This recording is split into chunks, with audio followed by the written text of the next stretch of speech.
श्री कृष्ण कहते हैं, तू करता वही है जो तू चाहता है, मगर होता वही है जो मैं चाहता हूँ।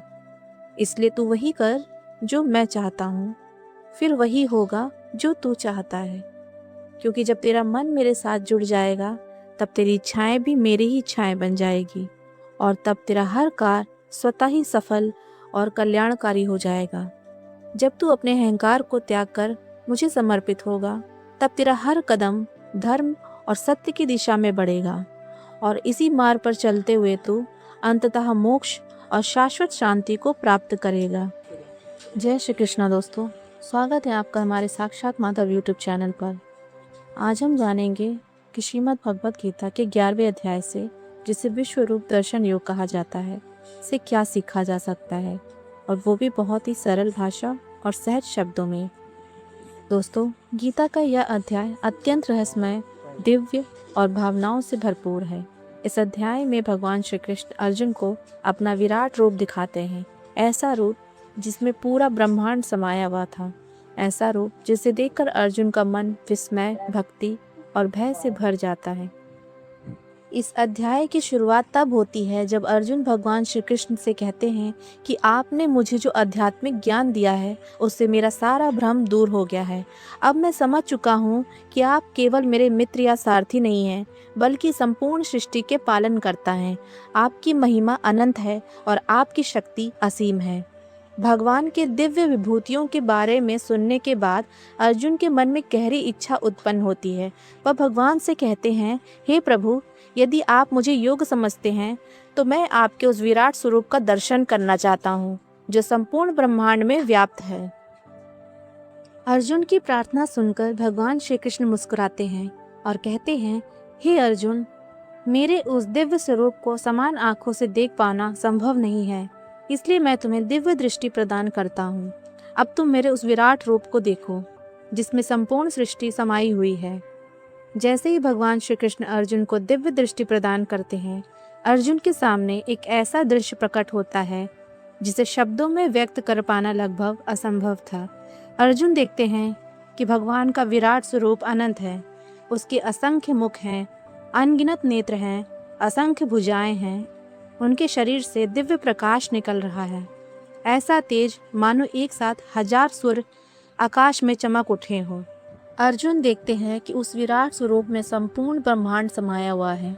सभी देवता, ऋषि, ग्रह, नक्षत्र, पर्वत, नदियाँ, आकाश और संपूर्ण सृष्टि भगवान के भीतर दिखाई दे रही। हर दिशा में केवल वही विराट रूप दिखाई दे रहा था। उसका न कोई आरंभ था, न मध्य और न ही कोई अंत। भगवान के उस अद्भुत स्वरूप को देखकर अर्जुन का शरीर कांप उठता है। उनका हृदय भक्ति और भय से भर जाता है। वे हाथ जोड़कर भगवान के सामने झुक जाते हैं और कहते हैं, हे प्रभु, मैं आपके भीतर संपूर्ण सृष्टि को देख रहा हूँ। मैं देख रहा हूँ कि आप ही सबके आधार हैं। आप ही संसार के पालन करता हैं और आप ही इसके संहार करता भी हैं। अर्जुन आगे कहते हैं, हे प्रभु, आपका यह विराट रूप अत्यंत अद्भुत है, परंतु उतना ही भयावह भी है। आपकी विकराल मुख और अग्नि समान तेज को देखकर मेरा मन विचलित हो रहा है। मुझे कुछ भी समझ नहीं आ रहा है। कृपा करके मुझ पर दया कीजिए। तभी अर्जुन देखते हैं कि युद्ध भूमि के सभी महान योद्धा भगवान के विराट मुख में प्रवेश कर रहे हैं। भीष्म पितामह, द्रोणाचार्य, कर्ण और अनेक वीर योद्धा उस अग्नि समान तेज में समाते जा रहे हैं। यह दृश्य देखकर अर्जुन और अधिक भयभीत हो जाते हैं। भगवान श्री कृष्ण तब अर्जुन से कहते हैं, हे अर्जुन, यह संसार परिवर्तनशील है। जो जन्म लेता है उसका अंत भी निश्चित है। मैं समय हूँ और समय आने पर हर चीज़ का परिवर्तन होता है। इस युद्ध में जो होना है वह पहले ही निश्चित हो चुका है। तू केवल अपना कर्तव्य निभा। भगवान की यह बातें सुनकर अर्जुन समझ जाते हैं कि मनुष्य केवल कर्म कर सकता है, लेकिन परिणाम भगवान के हाथ में होता है। अर्जुन का अहंकार पूरी तरह समाप्त हो जाता है और उनका हृदय भगवान के प्रति भक्ति से भर जाता है। अर्जुन भगवान से कहते हैं, हे प्रभु, मैंने आपको हमेशा अपना मित्र समझा। कभी कभी मैंने मजाक में या प्रेम से आपको साधारण मनुष्य की तरह पुकारा। यदि मुझसे कोई भूल हो गई हो तो कृपा करके मुझे क्षमा कर दीजिए। इसके बाद अर्जुन भगवान से प्रार्थना करते हैं कि वे अपना सौम्य और सरल रूप पुनः दिखाएं, क्योंकि उनका मन उस विराट स्वरूप को देखकर भय से कांप रहा है। भगवान श्री कृष्ण तब अपने शांत, सुंदर और मधुर स्वरूप में वापस आ जाते हैं। भगवान के उस सौम्य रूप को देखकर अर्जुन का मन शांत हो जाता है। दोस्तों, भगवत गीता का यह अध्याय हमें जीवन की एक बहुत बड़ी सच्चाई सिखाता है। यह संसार निरंतर परिवर्तनशील है। यहाँ कुछ भी स्थायी नहीं है। जो आज हमारे पास है वह कल नहीं भी हो सकता है। इसलिए मनुष्य को अहंकार नहीं करना चाहिए। हमें हमेशा विनम्र रहना चाहिए और अपने कर्म पर ध्यान देना चाहिए। यह अध्याय हमें यह भी सिखाता है कि मनुष्य की शक्ति सीमित है, लेकिन भगवान की शक्ति अनंत है। जब हम अपने जीवन को भगवान के प्रति समर्पित कर देते हैं, तब हमारे भीतर से भय धीरे धीरे समाप्त होने लगता है, क्योंकि हमें विश्वास हो जाता है कि जो कुछ भी हो रहा है वह ईश्वर की योजना के एक भाग है। जीवन में कई बार ऐसी परिस्थितियाँ आती हैं जब हमें लगता है कि सब कुछ समाप्त हो गया है, लेकिन वास्तव में वही समय हमें भीतर से मजबूत बनाने आता है। जैसे अर्जुन युद्ध भूमि में भ्रमित हो गए थे, वैसे ही हम भी जीवन में कभी कभी डर और भ्रम में पड़ जाते हैं।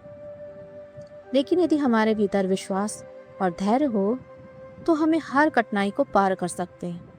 भगवान श्री कृष्ण हमें यह सिखाते हैं कि हमें अपने कर्म से पीछे नहीं हटना चाहिए। परिणाम की चिंता छोड़कर पूरी निष्ठा और ईमानदारी के साथ अपना कर्तव्य करते रहना चाहिए, क्योंकि सच्ची सफलता उसी को मिलती है जो कठिन परिस्थितियों में भी कभी हार नहीं मानते। दोस्तों, यह अध्याय हमें यह भी बताता है कि सच्ची भक्ति केवल पूजा पाठ करने में नहीं है, बल्कि अपने जीवन को सत्य, धर्म और अच्छे कर्मों के मार्ग पर चलने में है। जब मनुष्य अपने भीतर के अहंकार को त्याग देता है, तब उसका जीवन वास्तव में बदलने लगता है।